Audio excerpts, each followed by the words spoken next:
overview of the Joburg water system. We also indicated how we get fed via RAN water systems into the Joburg water network. We highlighted our challenges, the problem areas, as well as some of the mitigation plans, short, medium, and long term. Today's presentation basically is going to center around where we are at the moment, what systems are currently constrained, where we're sitting at in terms of capacities. I'll also touch a little bit on the state of the RAN water system relative to our network that gets fed off the RAN water system. And I'll touch a little bit in terms of the progress that we've made thus far. So referring to the presentation, this is basically a snapshot of the RAN water system in terms of the reservoirs that feed the Joburg water system. So the top system is the Mapleton. That doesn't really affect us. That's more Ekurhuleni. But look at the bottom two, which is the Palmit system and the Eikenhof. So the Palmit system, the Klip-Riviersberg reservoirs are the ones that typically feed our South Hills tower, as well as the Alexander Park reservoirs. The Sandton and Midrand systems also, are part of the value chain in terms of supply into our system. And I'll talk a little bit on the Klipfontein 1 and 2 reservoir, which predominantly feeds the Midrand areas, as well of the Palmit. So the Klip-Riviersberg, one can notice week on week, you can see there's a positive trajectory. There's an upward trajectory in terms of the levels. You can see that on the 12th of October for Klip-Riviersberg Reservoir 1 and 2, RAN water reservoirs, they were sitting at 18% and 17% respectively. A week later today, you can see they're up slightly, 19% and 18%. The same applies to the Klipfontein 1 and 2 reservoir on the RAN water side. The Klipfontein reservoir essentially feeds the Midrand area of the Joburg water system. Week on week, you could notice there is definitely a upward movement, 44 to 46 and 41 to 44% respectively. So this is a bird's eye view which tells us that the RAN water system that's fed off the Palmit is going on an upward trajectory, which is positive news. Going down to the next system which is impacted on our side is the Eikenhof system. They consist of two sets of reservoirs, namely the Meerdale 1 and 2 and the Waterval 1 and 2 reservoir. There's a similar upward trajectory pattern week on week on the Meerdale as well as the Waterval.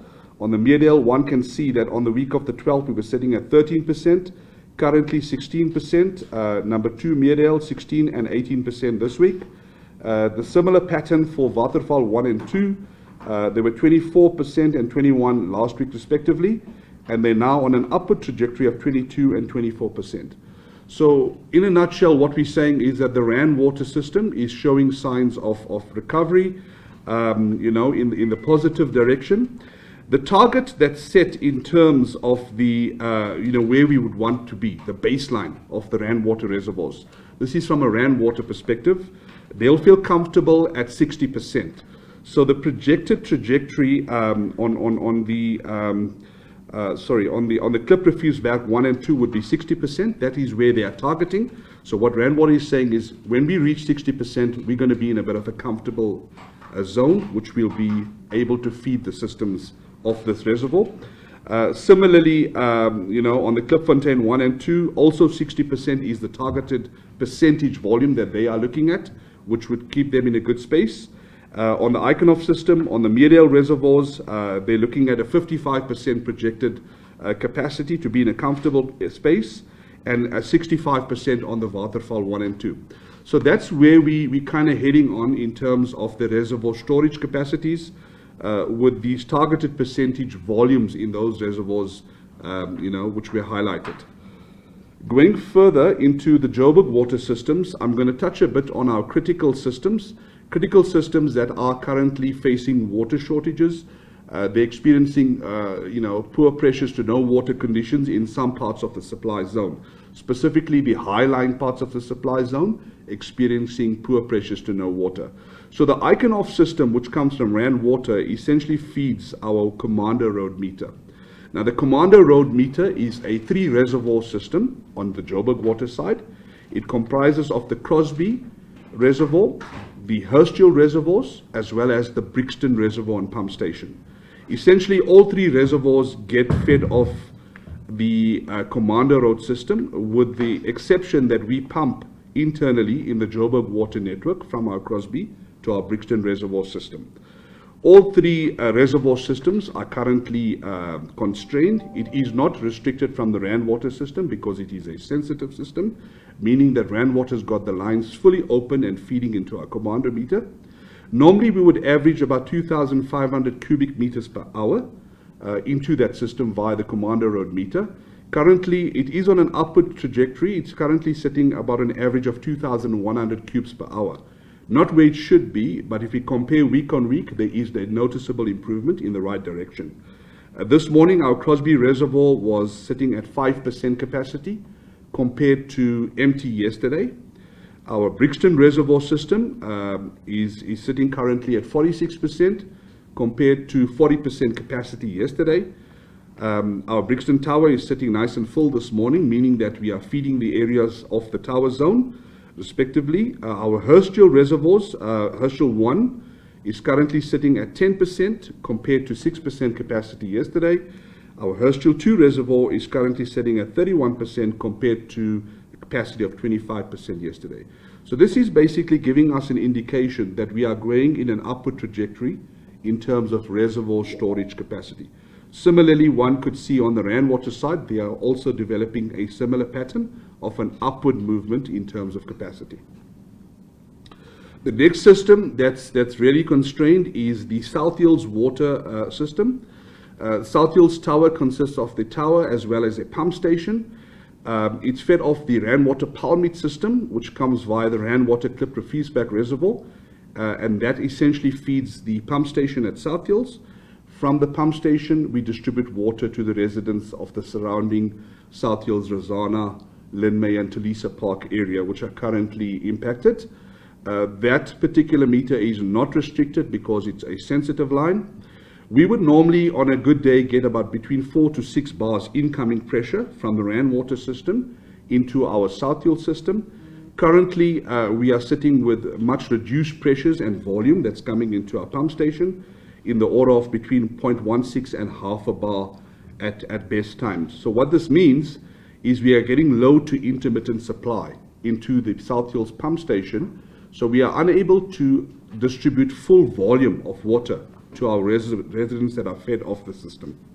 So this morning there has been a bit of a slight improvement in terms of the incoming supply into the South Hills pump station. We are running a pump at the moment, but because the incoming supply is not where it should be, the output of the pump station is reduced flows and pressure, meaning that the low-lying areas would have some sort of water, albeit low pressures, but the middle to the high-lying areas, specifically around Tulisa Park, Upper South Hills, Razana, Linmay, would experience little to no water conditions. But we continue to supply water through roaming water tankers, especially in the areas that having little to no water conditions. So in terms of the short to medium plans on the South Hills Tower system, Rand Water has done some bit of work on their side. They are looking at possibly recommissioning a section of the Mayors Hill Reservoir and operate it at a lowish level between 1.5 meters. And on the Joburg Water side, we currently at the preliminary design stages of considering a retention sump to feed the pump stations. What the retention sump would do is to be reserve capacity for the pump station, should there be these instances of poor to no incoming supply. That's currently in a feasibility stage, a preliminary stage, but we are going through each process to make sure that we are reaching those milestones. The other system that's been affected through this whole process is the Crown Gardens system that comes off the Rand Water Swartkoppie's pump station. It comes through a series of pipelines, eventually up to our Crown Gardens meter, which feeds our reservoir, pump station, and our 2 water towers. That meter is currently not restricted. We normally get an average pressure of 1.5 bars coming into that particular site. With the current constraints, we are getting 1 bar of pressure, meaning we are getting reduced flows and volumes into that reservoir. However, I must say, over the last few days, the The reservoir at Crown Gardens has been on an upward trajectory, which is positive news. We are sitting in a better position that we were a few days ago. This morning we were sitting at 88% capacity compared to 70% capacity yesterday at our Crown Gardens reservoir. The reservoir is fully opened. The same with the tower. The tower is sitting at, there's two towers. They're sitting at between 30 and 66% respectively, and they are feeding the high-lying areas of the tower zone. So what we are experiencing currently in the Crown Gardens supply zone is the reservoir is sitting relatively, at good levels at the moment. It's fully open, distributing water. There are pockets in the upper lying area, specifically around Robertsham, that's experiencing intermittent or poor to no supply at times. We are suspecting there are air pockets trapped in the system because the system was not fully functional over a period of time. We have teams on the ground that are bleeding the air of lines to release air so that water can get into those particular systems. The next system which is impacted is the Eagle's Nest reservoir system. It comes from the Eikenhof pump station via the Meredale reservoir on the Randwater side, and then feeds our Eagle's Nest reservoir. The meter is not currently restricted because it's one of the sensitive sites. We normally get an average incoming pressure of 1.4 bars. We're currently averaging about 0.6 bars. So one would see that there's reduced flows and volumes coming into the site. Eagle's Nest predominantly feeds your Southgate, Mondio, Meredale, and portions of Baragwanath, Iles, Mutsuledi, Comptonville, etc. It's quite a large reservoir zone. We noticed that over the last 24 hours, the capacity of the Eagle's Nest reservoir dropped a bit. It regressed from 5% where it is at the moment. It was at 12% yesterday, so it dropped from 12 to 5%. We are monitoring that closely, and we are reconfiguring our systems to get maximum volume into these reservoirs. We also, are doing a whole lot of monitoring on the system, restricting certain valves to high consumption areas to try and create a bit of more back pressure so we can increase the flows into this reservoir system. The next system that is critical is the Berea reservoir system. Berea sits on the eastern part of Johannesburg town. It gets fed off the Swartkoppies pump station into what we call the Stafford meter. That meter is a sensitive meter. It is not restricted. We normally get about 3.5 bars incoming pressure with volume into that reservoir. Because of the current restrictions or the current limitations, we are getting an average pressure of 0.6 bars. So we're getting much less than we require. The Berea reservoir is currently critically low. It is on bypass, but feeding the area. Bertram's, Bez Valley, De Wetshof, Bruma, Cyrildene, etc. Those are some of the areas that do get fed off this reservoir. There has been a slight improvement in the reservoir levels on Berea overnight over the last 24 hours, which is a positive trajectory that we want to see. And that is achieved by restricting outflows to certain high consumption portions of the zone. And then we obviously do some reconfigurations on the system to boost supply into this reservoir. The next slides, I'm going to just touch a bit in terms of the initiatives that we are doing, some of our mitigation plans, to make sure that our systems build up capacity during the night so that we have some sort of reasonable capacity in the reservoirs to feed customers during the day. So we have identified a whole series of meters in the Joburg water system, namely on the slide, everything from the north to the south, to the eastern and western areas. We've identified critical meters. These meters feed our reservoirs, towers, and pump stations, which we close between 2100 hours, 9 o'clock every night, to 4 in the morning. The reason we close is because we reduce we limit the outflows to out of the reservoir so that the reservoir can build up storage capacity to feed the customers during the day. It's a widespread, like I said, it's not specifically targeted to a specific region. It encompasses the north, south, west, and eastern portions of the city of Johannesburg. This is basically the additional meters that we've identified for today that we will also close between the period 9 o'clock at night to 4 in the morning. It's specifically the Orange Farm meters and the Eikenhof Township. We are throttling or closing these meters because we want to create back pressure on the network, which will allow the reservoirs upstream, specifically on the Rand water side, to recover to an acceptable level. At the same time, we are closing in order to build up storage capacity for our reservoirs to feed during the day. This is a continuation of the restricted reservoir outlets. So on our reservoirs, on the outlet side, we throttle our outlet valves. The reason we throttle the outlet valves is similarly to keep capacity in the reservoir so that we can have an acceptable capacity of water to feed to residents during the day. So these are a spread of reservoirs that we identify between the north, south, west, and eastern regions of Joburg that we currently are restricting. You can see we started off at an average restriction of between 20 to 30%. We upped that from 30 to 60. Some of them we've gone up to 70% restriction. The reason why we restrict is to make sure that we have additional storage to feed customers during the day. This is a continuation as well of further meter restrictions. It's quite comprehensive. It's not targeted to a specific region. It is a widespread of all the regions within Joburg Water that we identify as an opportunity to build capacity by restricting these bulk meters. And colleagues, that's the end of the presentation. Thank you. Thank you so much, Logan. So in terms of the questions, we will first take a round from the colleagues who are joining us here. Then thereafter, we will take from those who are joining us virtually. So we'll alternate like that. Thank you so much. So when you're asking a question, please give us your name and the media house you are representing. Thanks.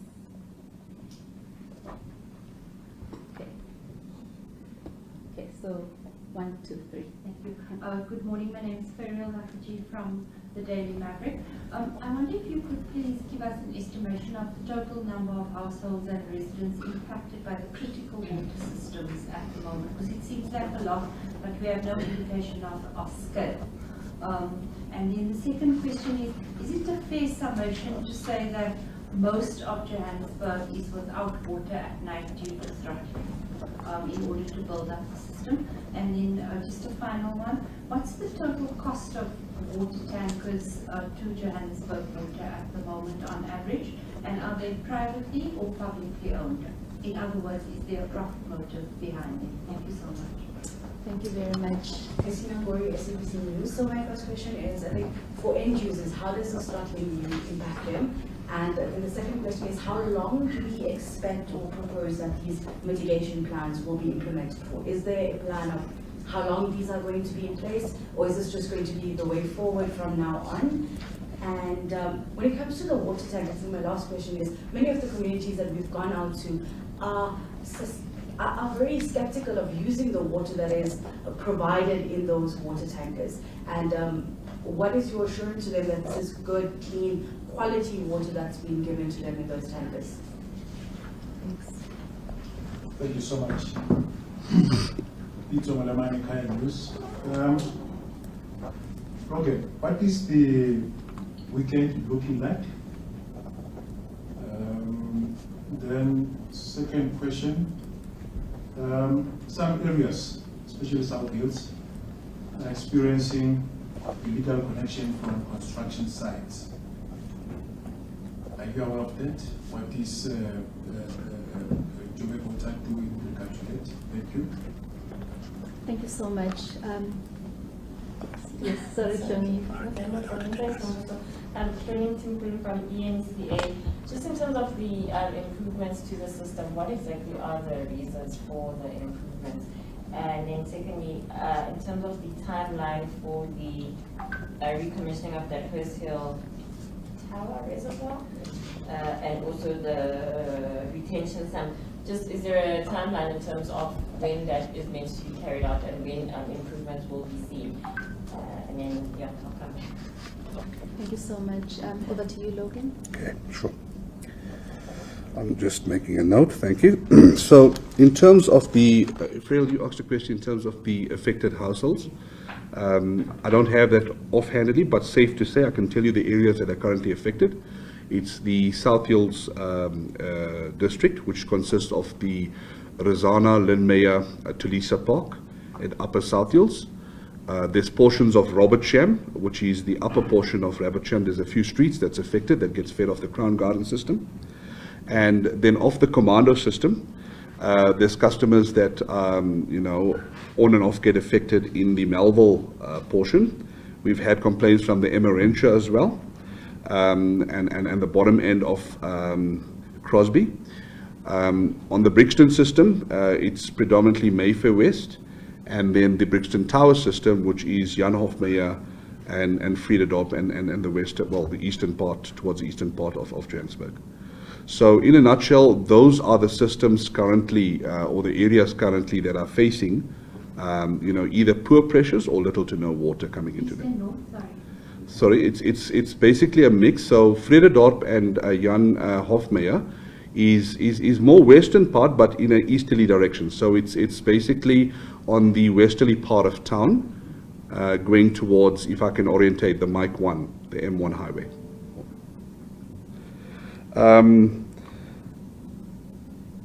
In terms of the impact of throttling reservoirs at night, look, let me just start off.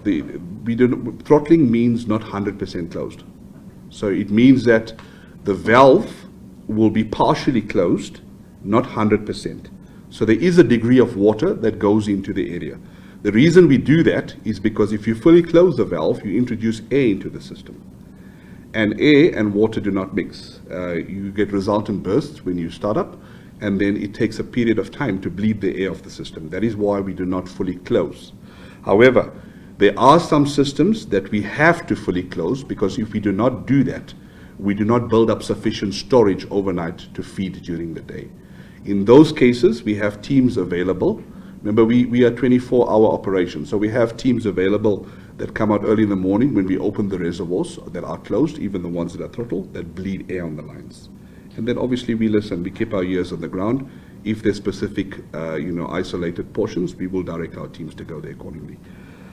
In terms of the water tanking, our COO will talk to the issues relating to water tanking.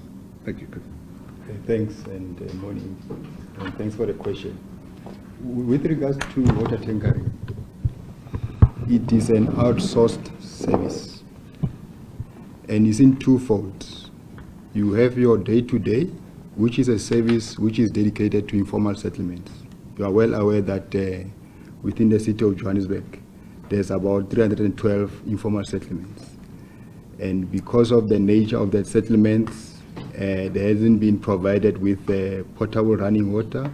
Therefore, the only alternative is to provide water tankering.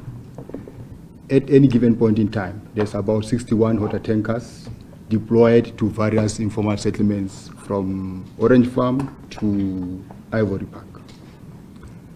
The second portion of this kind of service, which is also outsourced, is what we call emergency water tankering service.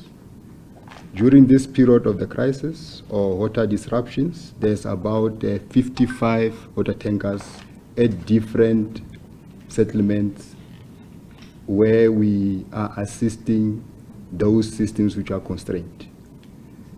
It is outsourced because of the number of tankers required at a given point in time. Imagine 60 plus 55. And if we have to own and operate such a number of fleet, it's going to be a huge operations. And because we don't use them on a daily basis, we use them as and when. That's why we have outsourced the services. With regards to the water quality, there's a concept of load shifting. So basically, your water tanker is doing load shifting, because if you don't have a water in a particular system, you go to a system where there is water, you shift it with a tanker to another system. And this water is extracted or obtained from a dedicated filling point or from a reservoir which has sufficient capacity.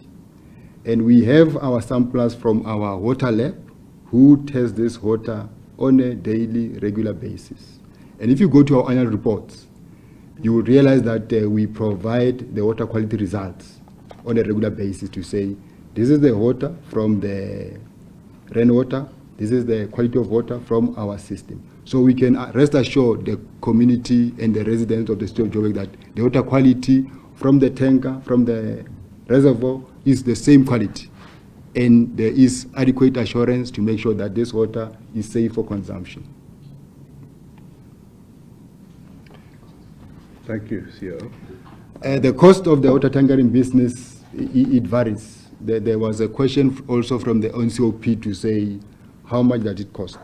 Because this situation started on the 24th of August, we'll quantify once we reach the desired levels, like Logan indicated that the desired levels are varying from 50 to 70%. So once we've reached those levels, we'll then quantify the cost thereof. And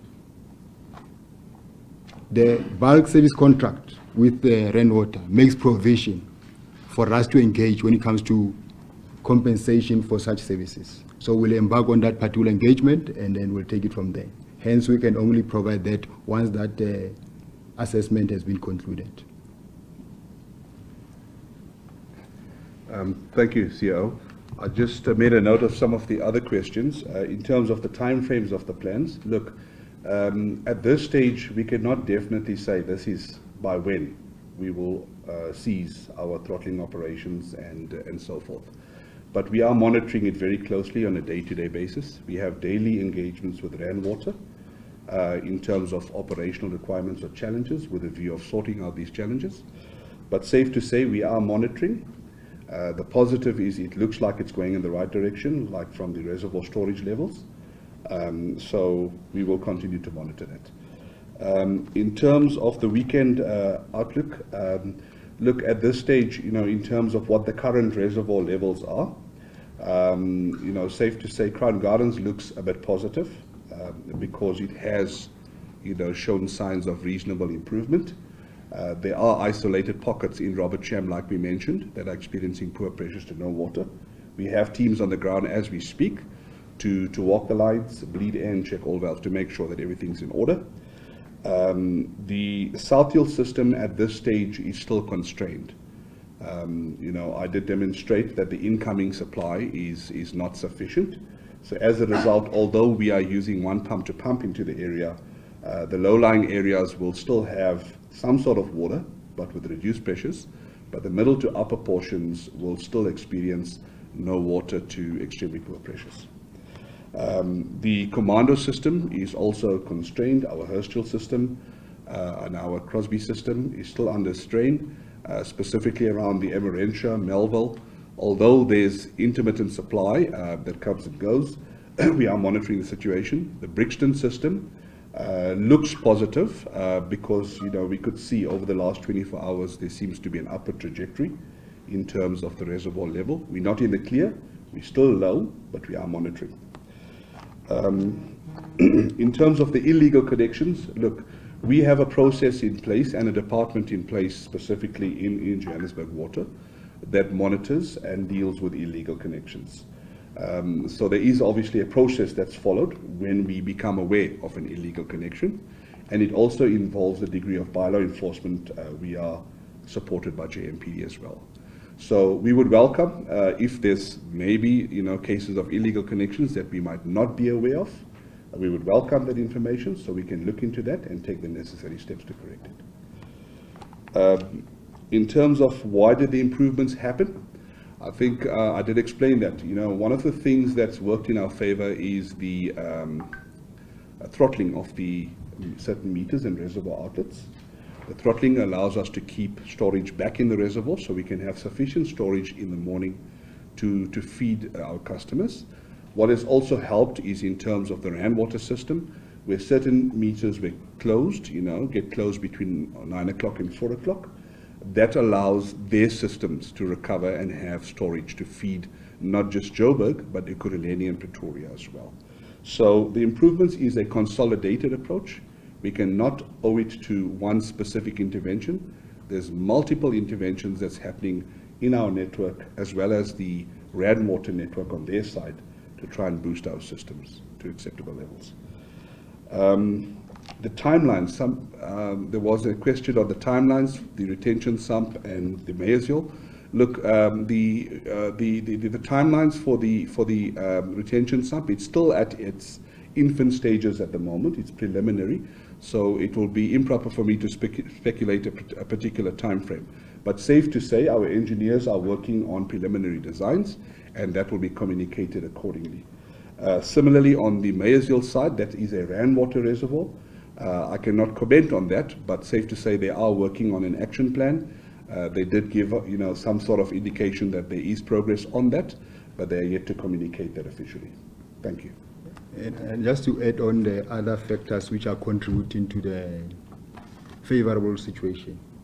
You are well aware that the weather since Monday, Tuesday has been fairly cool. So when the weather is cool, consumption tend to be lowered.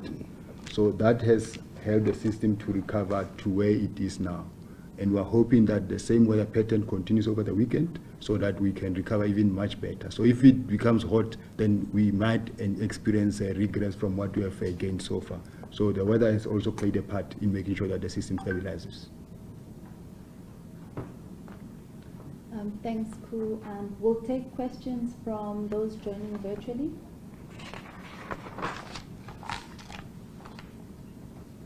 I think you can also put your questions in the chat box or raise your hand.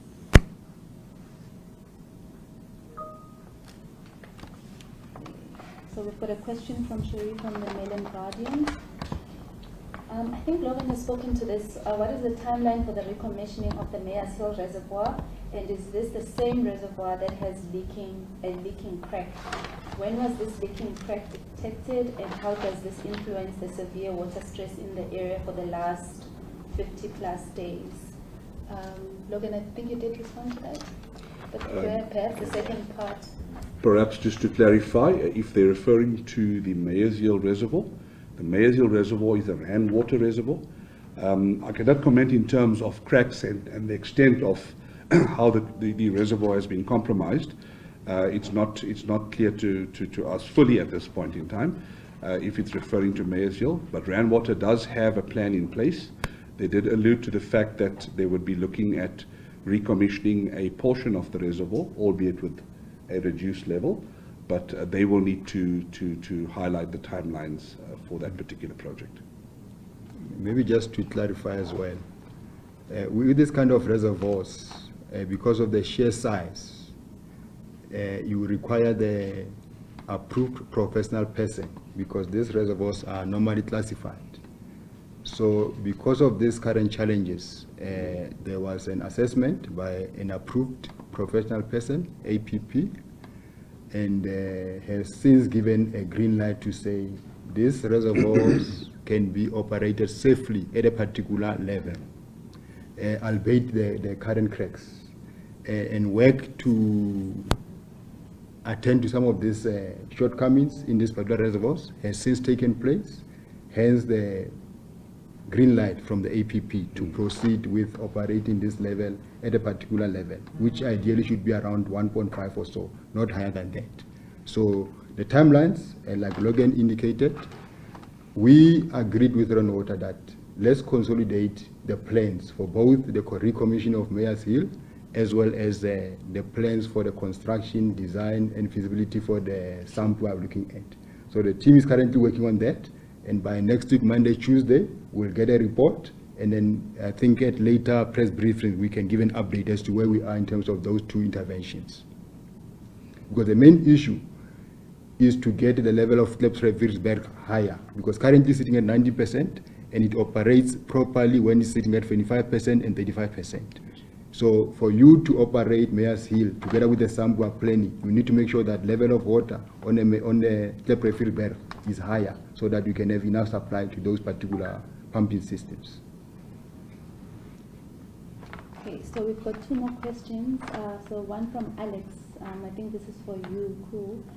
She says you've just called the situation a crisis. Can you elaborate? And also, are there any plans for Rainwater to join our briefings? Maybe Nondumiso can assist with that one. But the first one, can you take it? Yes, we would be having a joint press briefing with Rainwater early next week. I think we would, at that press briefing, address some of the issues that the COO has just spoken to. in terms of recommissioning? Thank you. I think the terminology is what is out there because communities are inconvenienced. I cannot prescribe what you call it, but if it's termed a crisis because our stakeholders are inconvenienced, it's an inconvenience to everybody. So maybe we'll have to check the dictionary of what a crisis is, but for now, it's an inconvenience to everybody. People are inconvenienced, and then we are not proud of the situation. Hence, we do all we can to make sure that we bring normality to the operations and the systems. Cool, thanks. Do we have any questions from colleagues joining us here or follow-ups? If I may, please. If you say we've been in, I hear what you say, since 25th of August in this particular crisis, and you said it's not like load shedding, you can't switch the system on and off.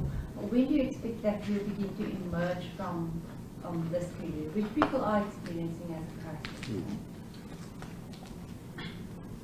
Thanks. Shoni, did you have a question? Yeah, I did.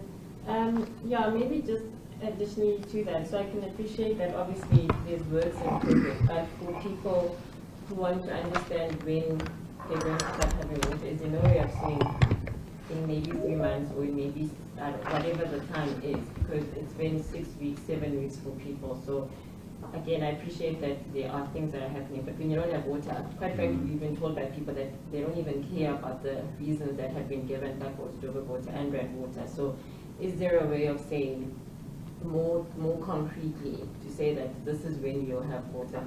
And then the other thing is, this week we've heard a lot about infrastructure development and maintenance and that sort of thing. I don't know if this is within your ambit to answer, but we've had different amounts of money that have been thrown around by like different administrations. I think with Michael Stan's administration there was an amount of 900 and something million, and then that amount earlier this year went up to 3.1 billion. So just in terms of, I don't know if, again, those people are not here, but are you able to just let us know, in terms of the infrastructure that's needed, the money that's been allocated to all of this infrastructure development, what actually is it, and what is the infrastructure development also? And then maybe just lastly, the sump retention, can you maybe just explain what exactly that is clearly, just so even I understand what exactly that is?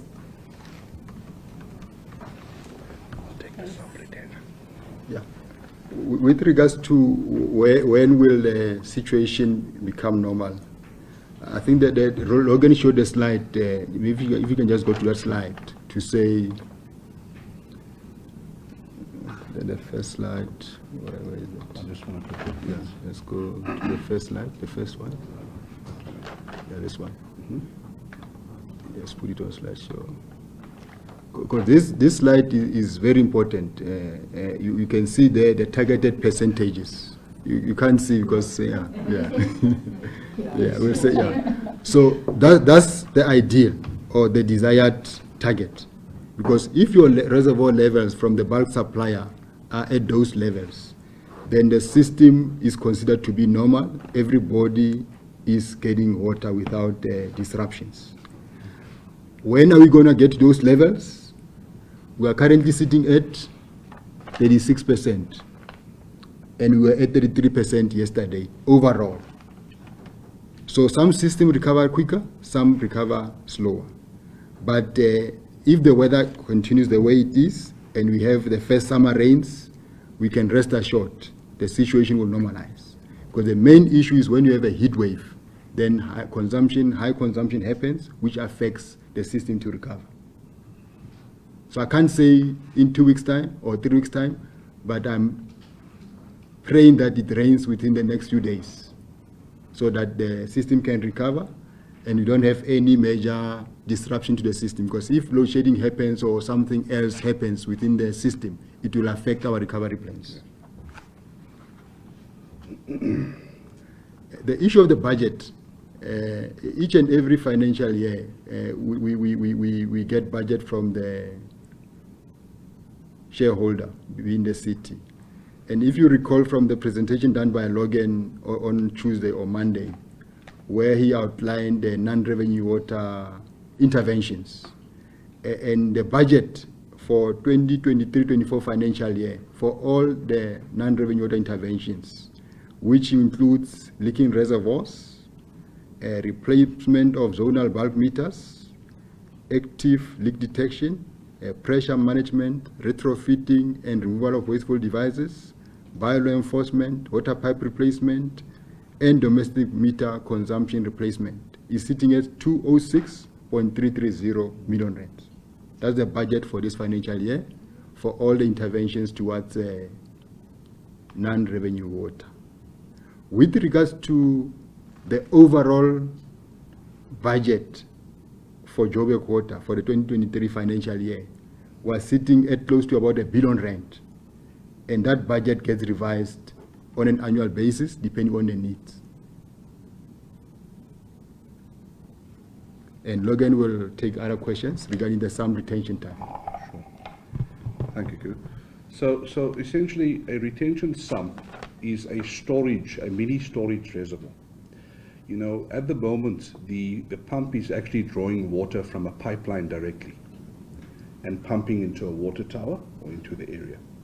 So when this pipeline is not full because of reduced pressure or volume, the pump starts to cavitate, meaning it cannot deliver the designed volume and pressure that it's designed to do. So in order to mitigate this, we normally put in a storage sump. We call it a retention sump. So it is a mini reservoir. You know, it can be anything from 3 to 5 megaliters, you know, or different sizes, you know. And what it does is it holds water, and the pumps will draw water from this retention sump uninterrupted. It gives you the flexibility that you do not cavitate or damage the pumps. It also gives you the flexibility that when the incoming supply from the Rand Water side fluctuates, you have this buffer zone of storage in this retention sump. So I hope that explains that. Thank you. Just a clarifying question. With the mitigation plans that have been put into place, when did those begin?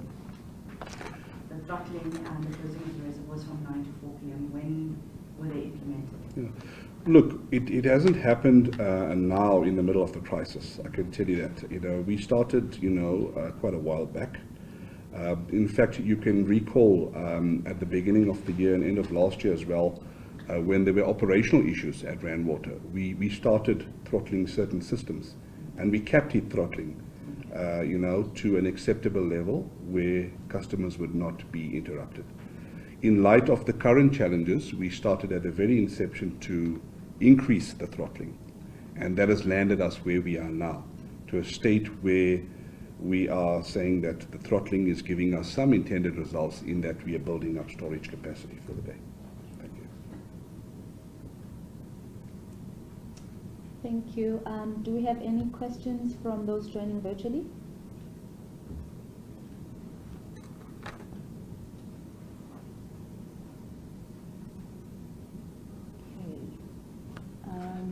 Okay, we don't have questions. Any questions from here? Are we all good?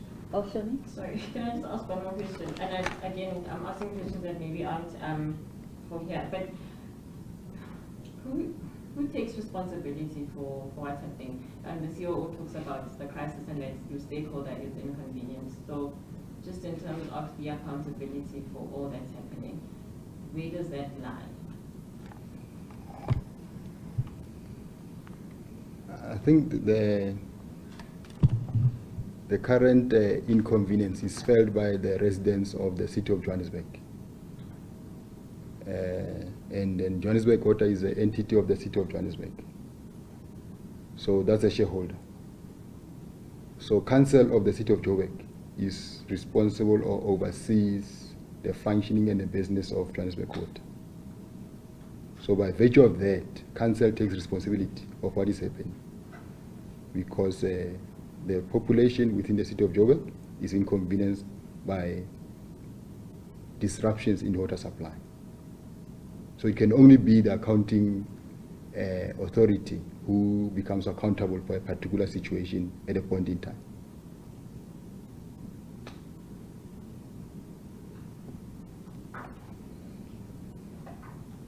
Okay, thank you very much, colleagues. We will share the presentation and then we'll communicate on the next briefing, which will be early next week. Thank you so much. So, go back to rainwater, one next week. Yeah.